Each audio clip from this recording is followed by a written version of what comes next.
começou o jogo no Brinco de Ouro. É o Pio quem bate.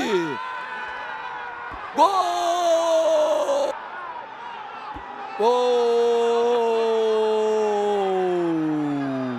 É de Pio. É do Ceará. Belíssima cobrança do camisa 30. 8 minutos do primeiro tempo. Pio. Juninho ficou de frente. Evandro passou. Juninho bateu. Everson. Essa sensação. Vamos ver o Fumagalli no escanteio. Bola pelo alto. Perigosa. Olha só que o Everson teve que fazer. Nazário. Cruzamento. Gol!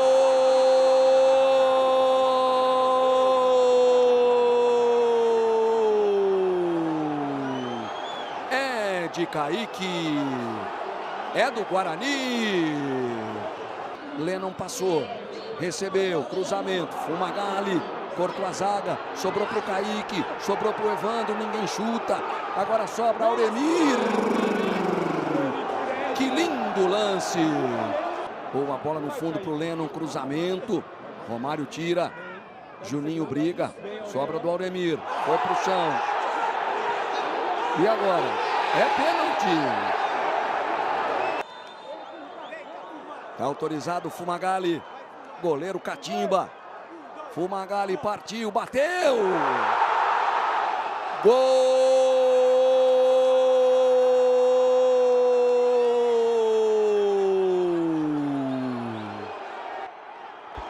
É de Fumagalli. É do Guarani. Tocou na bola, a equipe alviverde começa o segundo tempo em Campinas. Kaique se mexeu, Fumagalli meteu a bola para o Juninho, dominou Juninho, tocou para o gol. Everson no lance, Luiz Otávio joga para escanteio. Juninho, pequenino, Cafu no escanteio. Leandro Santos soltou, pegou mal, na sobra Elton. A bola fica viva ali dentro, tirou Kaique. Partiu Fumagalli, bateu bem na rede pelo lado de fora. Torcedor chegou a gritar gol. Vamos ver de novo, ó. Passou ali juntinho na trave.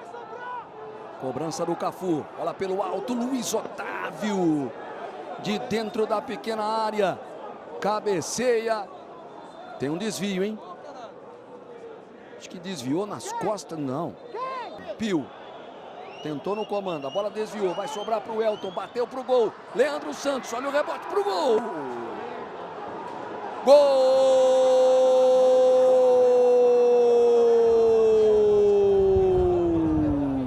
É de Arthur, é do Ceará. Cobrança do Nazário. Lá vem cruzamento do Bruno. Sobrou para o Auremir, pegou de primeira, jogou por sobre o gol do Everson.